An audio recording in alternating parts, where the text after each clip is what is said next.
And today I want to talk to those of you who feel like giving up.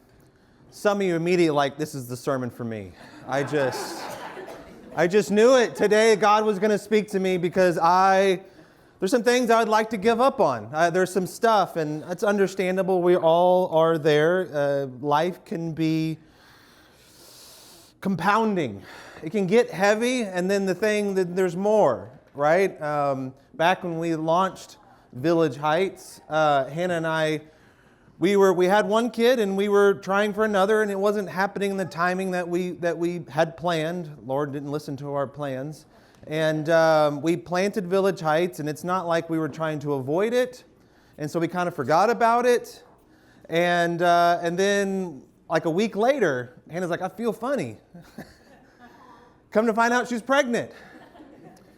We started a new church, and then God said, here's a baby.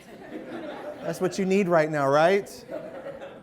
We were treading water, and God throws down a baby instead of a life preserver for us. And it's a beautiful thing. I'm glad we have our Declan. But it's just sometimes in life, even when it's a good thing, it's compounding. Did it make our lives easier? No. Did it make them more beautiful? Absolutely. And so there's times when you feel like you want to quit. You got a goal. You had a dream. You got a vision to start something, to do something, and you're hitting a lot of roadblocks. You've hit resistance, and you might have stalled out at some point. You feel like, well, where's the direction from here? And so you want to quit. There's little to no progress, and the discouragement that you feel like giving up is just growing and growing day by day. And whether it's a relationship that you've tried to restore and it seems to be getting worse before it'll get better. Maybe you're fighting for a marriage and you're kind of feeling like you're running out of fight. You're believing for a miracle, a healing, something miraculous to happen, and you feel like there's just crickets coming from God. Maybe it's finances that you're hoping that God's going to come through in some big way and He's meeting your needs, your basic needs, but there's something more that you're after and you're hoping that God will come through. Maybe it's an addiction. Maybe it's something that you shouldn't have or do, or it's got a control on you. And I'm not talking, sure, drugs and alcohol and all that, sure, but there's more in our life that's addictive. Right? Food can be addictive. Anything can be addictive. Social media can be addictive. TV show, whatever it may be. And it's stealing from you. And you tried and you've prayed and you've believed and nothing's happened yet. So you're discouraged. And you feel like you're losing hope. This is a real upbeat message, isn't it, guys? Y'all are like, that's all I needed to hear, Bill. Let's go get the world, So we're concluding this collection today called If Then, and we're talking about decisions. And it's an effort to make this year, 2026, our best year yet, with principles that we have found in Scripture. Timeless things that if you're a Christ follower, it would be in your best interest to follow and to go about. And so it's about a direction in life and how our lives, the quality of our lives, are determined by the quality of our decisions that we make. And I know that sometimes we don't make great decisions. Sometimes we make poor decisions. But as long as we make more good decisions than poor decisions, chances are we're going to be on the right side of things. And so our effort is to make the right decisions, make the good decisions, right? To have a better direction in life. And so how do we make better decisions? And we've come to the conclusion that you have to pre-decide. You can't wait to the moment, the fork in the road, and then make a decision. There's nothing more frustrating to the people around you who are depending on you to make a decision that when you hit a fork in the road that you knew was coming, and you're like, wait a minute, I need to stop and think about this for a while. And they're like, why?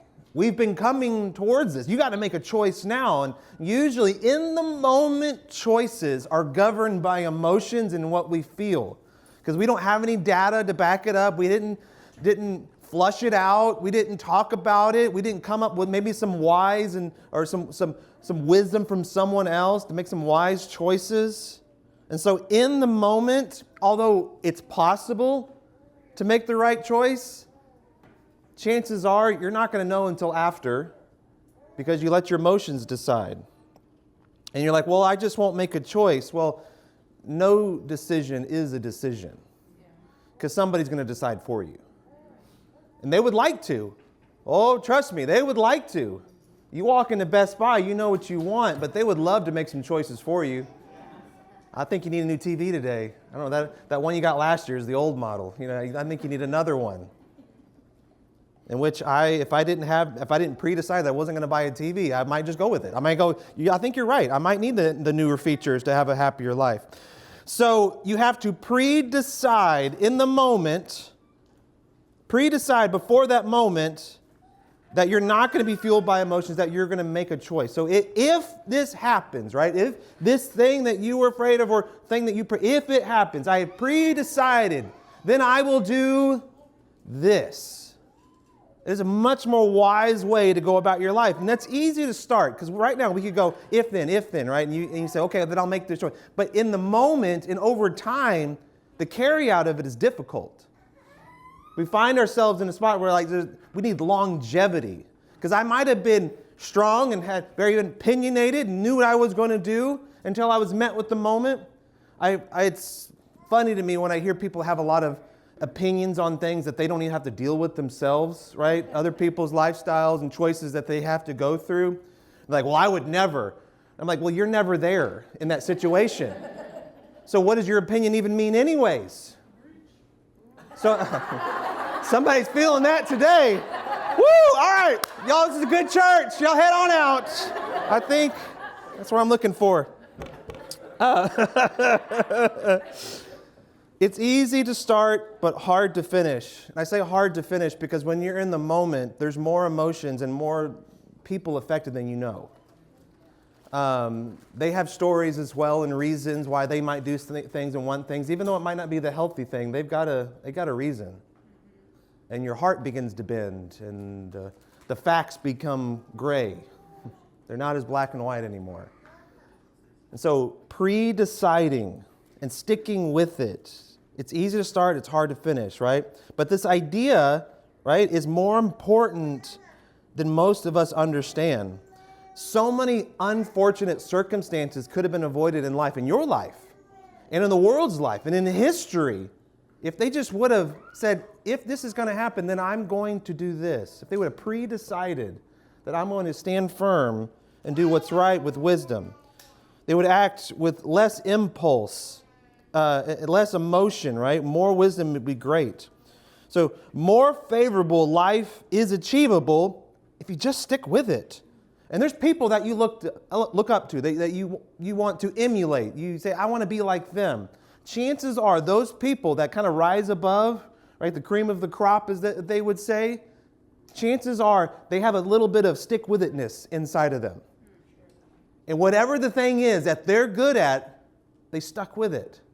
And there's so many stories out there of these elite athletes that didn't have the skills and talents, but they stuck with it and they were stubborn. Right? Jordan is one of them. Jordan, he didn't make his middle school basketball team. Can you believe that? But he said, no, I'm going to do this. And he kept at it and kept at it. And he became the real GOAT, the actual GOAT. I don't care who's playing right now. He is the real GOAT. Okay? He stuck with the team and he stayed loyal and he brought that team up. Come on. All right. Didn't switch for championships. That's enough said about that. What do you think separates average people from amazing people? Those people that we want to become. And you would think, but you'd be wrong. It's not intelligence. It's not appearance. It's not talent. It's not education or who or what you know. I believe it's defined in a word called perseverance. Someone that sticks with something. They have a drive to finish, a refusal to quit. Not to say a leg up doesn't help. Now, I know some people that got a leg up in life, and that's a blessing. The only thing that I would think that they shouldn't have is because I'm jealous because I don't have it, right? Whatever it may be, because if I was in their position, I'd be like, hey, I was born into this kind of thing.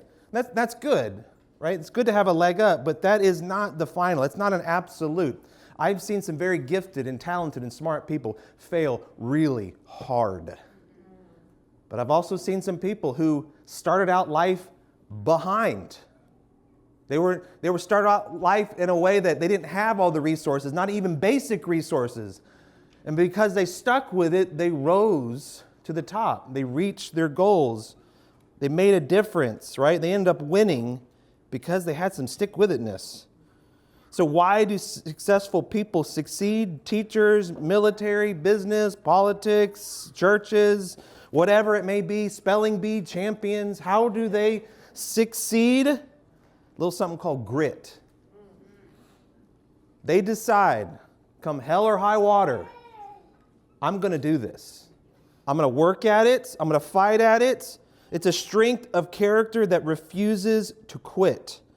And pre-deciding is mixed up in there. It helps you with your grit. And so it says that we're going to finish strong as I can. And when I commit, I don't quit. And you're thinking, that's not me, Bill. You obviously haven't met me. I'm really good at giving up. I've crafted a life of escaping, right? And getting away from the hard things. And I understand why, but I don't believe any human doesn't have grit. I said that wrong. I believe every human has grit. I'm sorry. Are y'all paying attention? That was a test. I did it on purpose. Every human has something inside of them, something that will rise up, a burning passion. We're all built with it.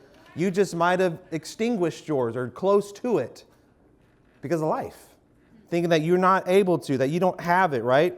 But you have strength and perseverance, but it has to be trained. A grit, that refusal to quit, it's a muscle that has to be flexed and it has to be worked. Paul is a great example of those because we know him today as one of the patriarchs of the church. Paul helped craft out what we know today is church, right? And we've, for years, have been following it, for millennia, been following it, messing up some of it, right? Misinterpreting and context and all that, but we're getting better at it, thank God. But in Paul's efforts and everything that he did, we find a letter that he sent to Timothy. It's a beautiful, beautiful thing. It's an emotional farewell to his spiritual son, Timothy. We find it in 2 Timothy 4. And the context is, it appears in that time, Nero was the Roman emperor at that time. He was in control. Nero was not a nice guy. He hated Christians, hated Christ, anything that would... You would think that in this day and age, compassion should be a normal thing. Historically, compassion is not, especially of those in power and that who don't have to. So when you have a ruler that has compassion for people, they get recorded in time and history because that is a phenomenon.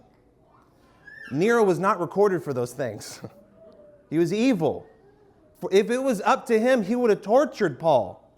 But believe it or not, it was a Roman citizen right to be beheaded if you're going to be killed. That was humane to them. Comparative to the things that they would do, it is. But that was a right. And so he was on his fast track to being beheaded. He was set for it. So while waiting for execution in a deep dungeon underground, not like today, our prisoners have cushy lives compared to what went back then. Because once you got in jail, you're like, we don't care about you anymore. There's likely they were around sewage drains, and that's where they lived for a long time. If they were ill for some reason, the only reason that they would help them is they want to make sure they stay alive because they want to see them die. Otherwise, a lot of them died in prison. And so there's just sickness and death all around Paul. Just setting the scene for you. He wasn't on top of a rock and the sun was shining or rising up and, angels are floating around him and, doves and all that. None of that. He was in a dungeon. He was in the darkest places that you could be on this earth. And this is what he wrote to Timothy days before his beheading. 2 Timothy 4, 5 through 7, the NLT, it says, "But you should keep a clear mind in every situation. Don't be afraid of suffering for the Lord. Work at telling others the good news and fully carrying out the ministry God has given you. As for me, My life has already been poured out as an offering to God. The time of my death is near. I have fought the good fight. I have finished the race, and I have remained faithful. It was obvious in that time, to him, the jig was up. It's over. He's gone as far as he could, and he's spread enough as he could of Jesus and the church that he's called him to build. And now he's too much of a threat to the governments at that time, and so he needed to be ended. And so his time was now. It was over.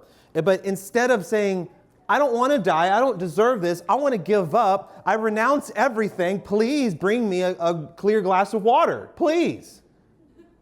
Which is a lot of us, where we would be. But he made a choice. He knew what he was fighting for, the hope that he had, outlived his terrible circumstances that he was in that moment. And he was trying to encourage Timothy. He's saying, I have finished my race, now finish yours, is basically what he's telling him. He says, if I can go this far, you can do it too. And so Paul is kind of speaking to us through Timothy, through time, to all believers, and trying to tell us, hey, you're not finished. There is a race to run. Run it well.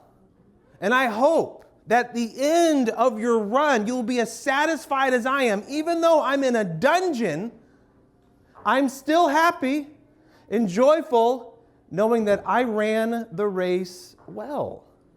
That is some grit. You would think he would have been discouraged to give up, but he's basically saying, if you're not dead, you're not done. You got more to do, more to give, more people to love, ministries to start, businesses to launch, hope to share, friends to make, people who are looking for something better and bigger. And you have the key for them. You have the very thing. God has more for you. If you were in the moment right now, you're like, I just want to give up. God has more for you. Don't let your emotions, short-term emotions, dictate the longevity of your future. There's so much to do, and I'm now saying that, I just overwhelmed you, I'm sorry. There's so much to do that realizing that can be paralyzing, right? And it can actually scare you away from doing something because it's messy.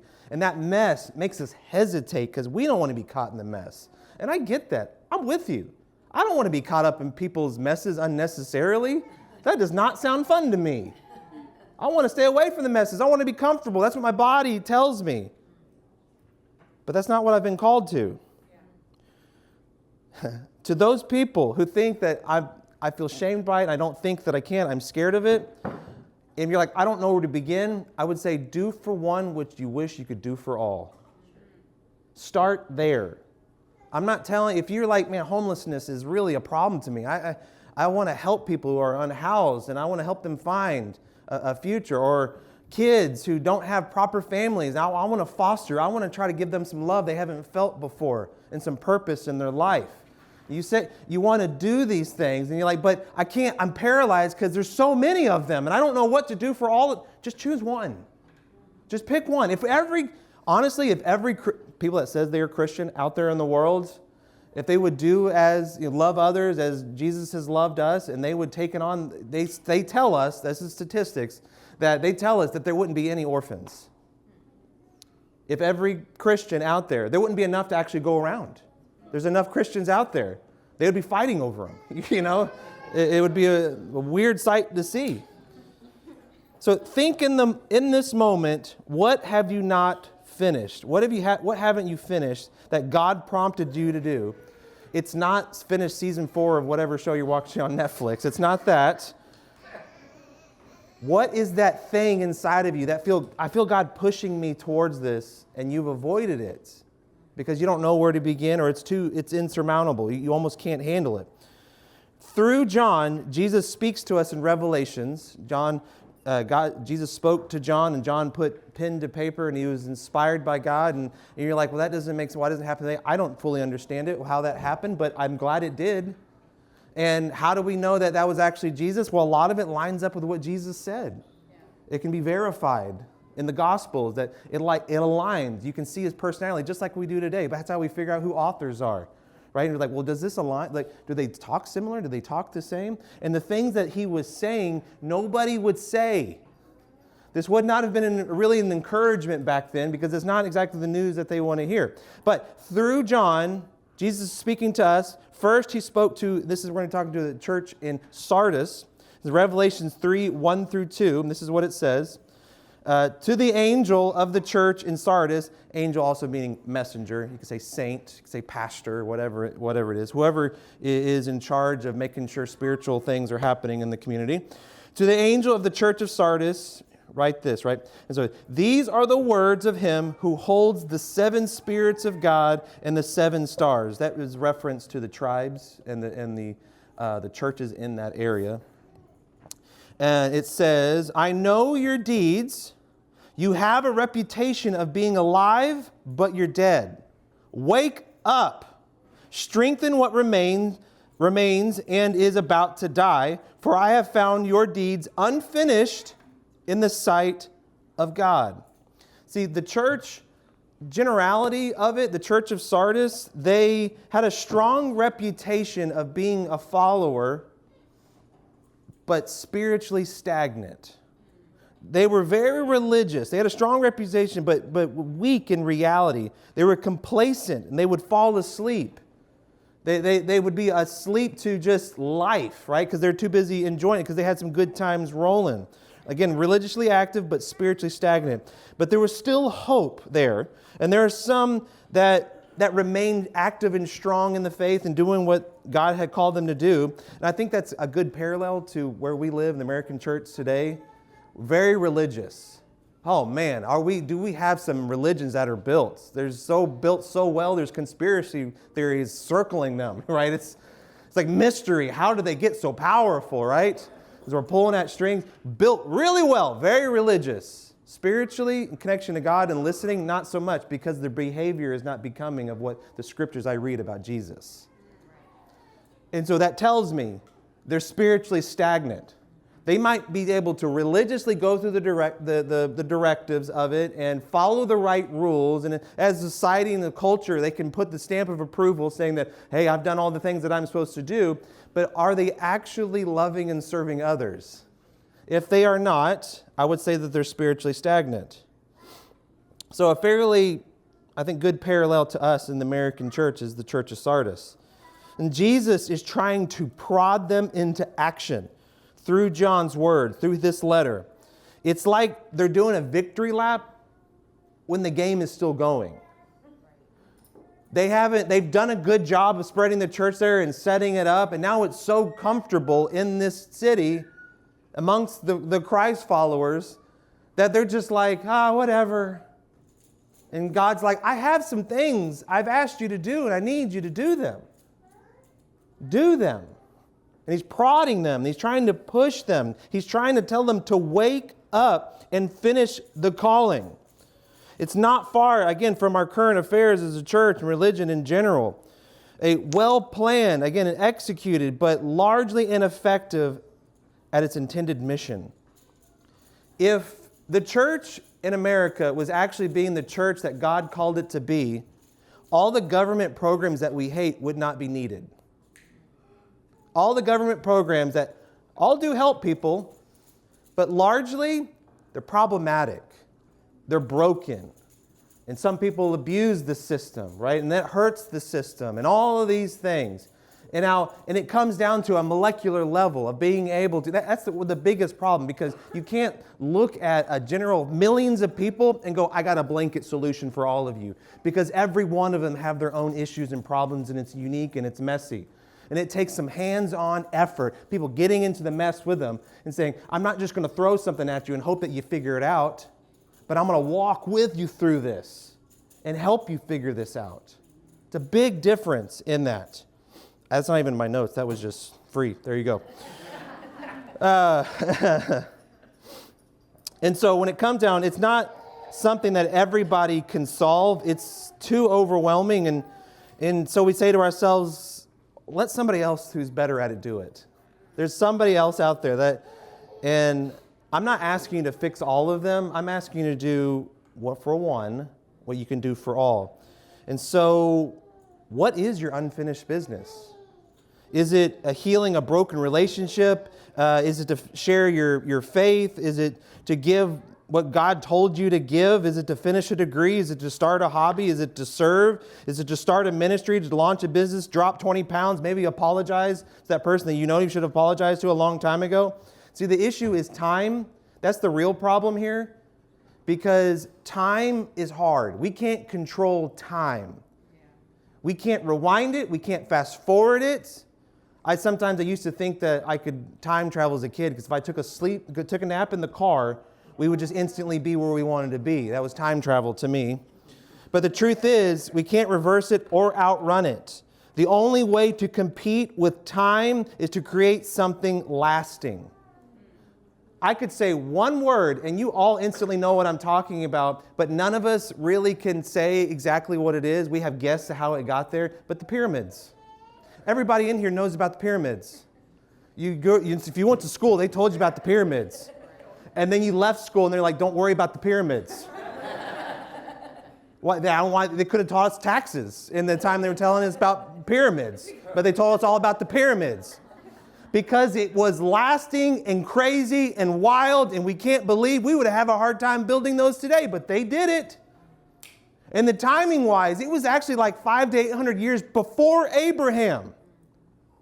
The same guy that God said, I'm going to create a nation out of you. Before that, the pyramids were made. I don't know what motivated them. I'm sure there's some scientists that have, in genealogy, all these kind of stuff, and they've figured it out, right? They have a guess of what it is, but we truly don't know. We're just trying to figure out an ancient language and an ancient people who built these pyramids, and we don't know technically why. I mean, they're tombs. They built something lasting that stood the test of time. That's where I want to be with my life.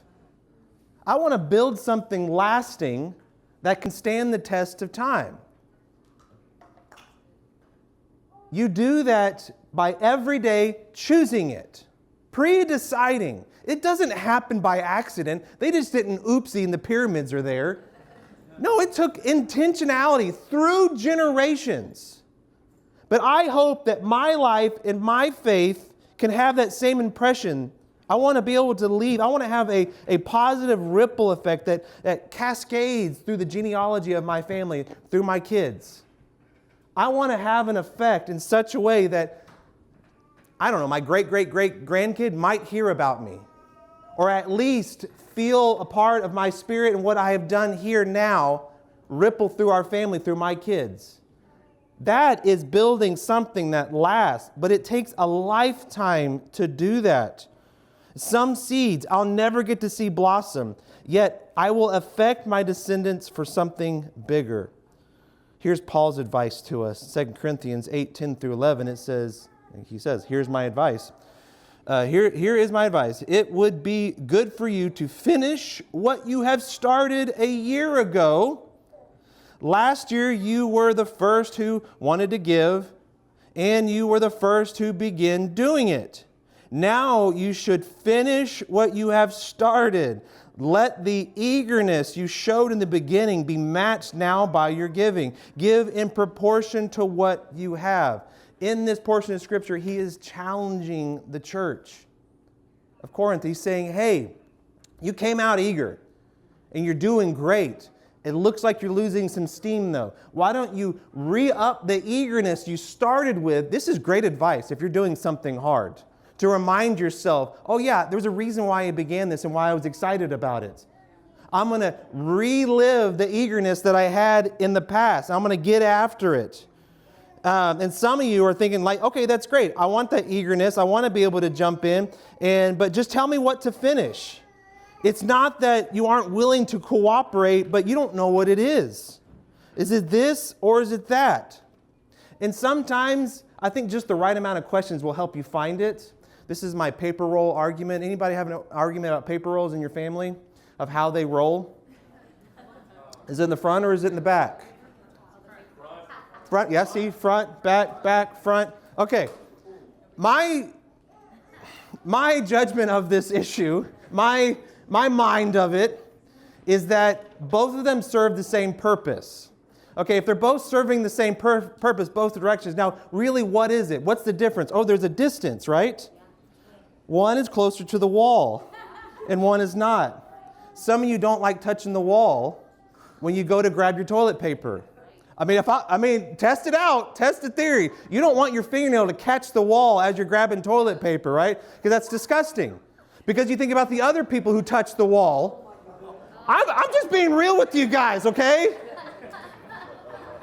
But you see how I got to the realness of it? All right, I'll give you all a second to let that one settle. If you ask the real questions, you'll find the real answers. You have it in you, whatever it is. You're just not asking the right questions. Of what bothers you. Why do I have such a hard opinion on whatever this is? There is a reason why you are particular, right? What's the real drive towards the passion? What's your, I can't tolerate this anymore, so I'm going to do something about it. There you will find the thing that you're supposed to do. Now, what we do matters, right? Because we need to do something. We have things that we care about, which leads us to the adverse. Why does it matter if I quit? Every decision you make is a vote towards your future. When you decide to quit, you're voting you don't have what it takes. Even no decision, again, is still a decision. But when you stand strong, persevere, don't back down, when I commit, I don't quit, you see some things move and happen. You may see me struggle, but it's not likely that you'll see me quit. Not to say that there's not things worth quitting. There's wise counsel. There's things that are a waste of your time. But most of the things that we find inside of us, that drive, that passion, that I got to do something about it, things are worth doing. So more often than not, we quit out of discomfort or a lack of attention. And if it was about avoiding discomfort, man, we would all make the cut. If the goal was just don't be uncomfortable, man, we would be killing it. Because, man, we're good at avoiding discomfort and all those things. But if it's a work that is worth doing, it's worth sacrificing for. And knowing our sacrifice has a purpose. In Paul's farewell to the Ephesians, he said it like this, Acts 20:24. He says, however, I consider my life worth nothing to me. My only aim is to finish the race and to complete the task the Lord has given me, the task of testifying the good news of God's grace. That phrase comes up again, to finish the race. Many people miss why Paul wanted to finish his race. Paul came to the conclusion, this is bigger than me. This is bigger than my life. This is bigger than anybody else's life. This is for all of humanity. So this is worth the sacrifice. So if you're quitting what God asked you to start, you consider something more valuable than running God's race. If you're not a follower of Christ, this is confusing. Because Christ followers, when we decide to follow Christ, there's something that happens inside of us, like a flame gets lit. And it's hard to ignore it. You ever met a fresh Christian? Someone that just got saved? Boy, they are eager. I had this situation in Las Vegas a long time ago. He and I went to Vegas to have a fun time. And we went there. And yeah, there's a lot of unsavory things that happen in Vegas, right? And it's right outside on the streets. And they're doing this. And they try to hand you a card, right? Y'all know what I'm talking about. Okay. It's all around you, and you're like fighting it off. Like, no, get it away from me. You're like slapping it out of their hands and watching them fly. And then another guy came up to me and he goes, hey, you ever talk about Jesus, right? You want to hear about Jesus? And he tries to hand me a thing, and I was like, oh, thanks. I think it was actually a Bible. He tried to hand me a Bible. And I was like, hey, bro, I got so many Bibles already. And he's like, are you reading them? And I was like, yeah, I read them. He's like, oh, cool, what do you do? I'm a pastor of a church. At that point, I thought he was going to go, good. He goes, what are you doing here? I'm like, well, it's possible to enjoy things here that it's not the bad things. But, whatever. It's like, I get it. He was new. He was eager, right? I don't shame him for it. I think it's awesome. I wish we all had that kind of drive. But over time, it dims because life gets hard. And to consider something else is worth more than the race that God has called us to run. I don't understand it. And Paul said, I consider my life worth nothing. That is extreme. That is an intimidating concept. And I don't necessarily think God is asking you to be Paul, because you're never going to be Paul. Paul grew up in a different time and had different skills and abilities and was called to different things. So don't try to be Paul, just emulate Paul. Be you emulating the best characteristics of Paul. Do that. That is what is being asked. And that's why we have the scriptures, so we can look at it and emulate it. For you, when we talk about this stuff, instead of, it's like not a beheading, it's personal comfort, it's net worth. These are the things that we end up crucifying for Christ, that we get out of our lives.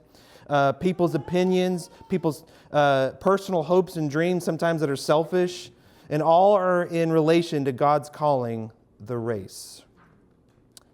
So the real question is, and all that we've done, and this is your first Sunday, you'll have to get online and listen to all the other ones, but I just ask you, how do you want to finish the race? Pre-decide. If I want to run this race well, if I want to have the feeling that Paul has at the end when he's near death but still not afraid, then I need to run my race this way. What does that look like for you? How are you going to finish the race that God has called you to run? To run for God, you need to take one step at a time. Because some of you will look at the finish line of finishing the race and like, I don't know if I could do that. But God's not asking you to finish it. He's the one that's in charge of the outcomes. He just wants you to make a step. And so if you are paralyzed and you're like, I don't know how to continue. I want to take all these great things and I want to use them, right? But that thing it's far out there and it's intimidating, just take one step every day. Some days you might be able to take 2 steps because you took that first step really well, or it was an easy one. Just take one step in that direction of that race.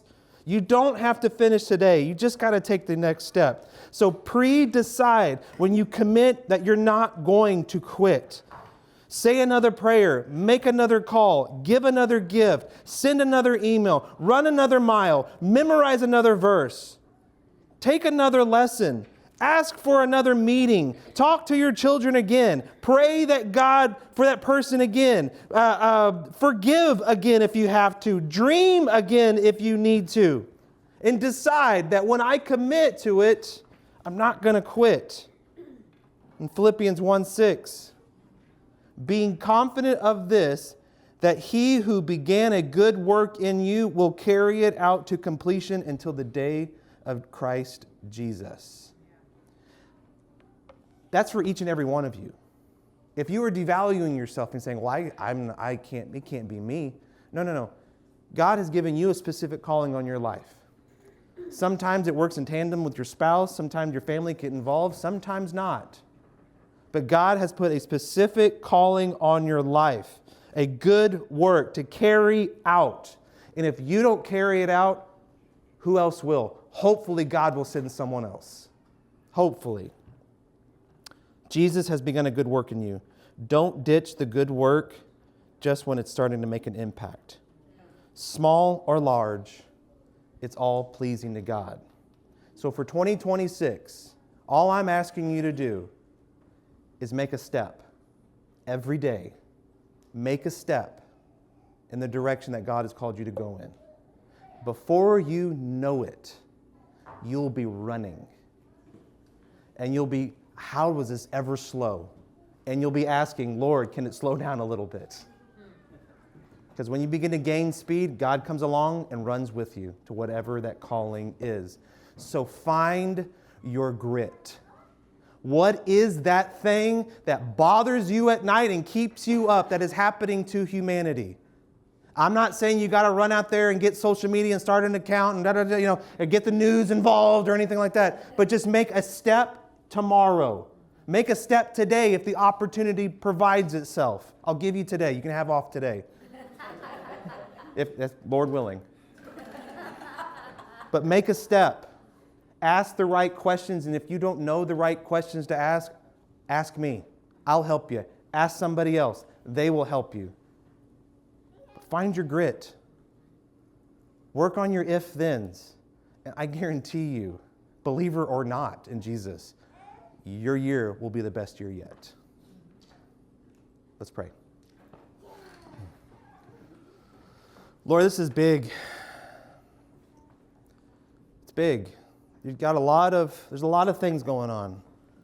Just in this room alone, there's probably thousands. I can't stand it. Whatever it is that you've called us to deal with. Lord, I pray that you give us courage, that you would give us strength, that you would give us vision and clarity. Help us to work out the pre-decides. Help us to work out those if-then situations so that we can run this race well. So that when we get to the end of our life, just like Paul, when it's dark, it's coming to an end, that we can be joyful knowing that we ran the race according to our Creator. That we did the things, our best try. Because the outcome is on you, God. You're just waiting for us to make a step. So Lord, if it's somebody is in the process of running right now, following, continue to bless them. I pray that people will come alongside them in that mission and run with them. But Lord, right now, probably the majority of us feel paralyzed. Can't take that first step. Holy Spirit, I pray that you will empower them. That they will feel your presence when the opportunity arises.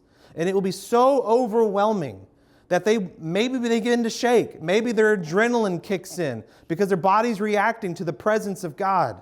Whatever it may be, let it be done so they can eke out that first step, because the first one's the hardest. And then the next one and the next one. And I can't wait to see the journey that you take each and every one of us on as we run our own races for you. And Lord, as Village Heights, as a group, as we run the race, as a body of believers, continue to help us navigate what that looks like. Lord, not to conform to society and do what everybody else has done because that's what's easier, but to do the things that you've actually called us to do, to go into the dark places. And not just to bring your name, that's beautiful and we should do that. That is the motivator. But to meet needs, to love people, to love the unlovable, because that is where life change happens in them and in us. So help us as a church do that. Guide us, protect us, fund us, supply us, and how we can make that happen. Lord, and I pray that ultimately we all stay vulnerable to the Spirit and listen so that when you whisper, we're ready for action to keep running our races. In Jesus' powerful name I pray. Bless us as we go. Amen.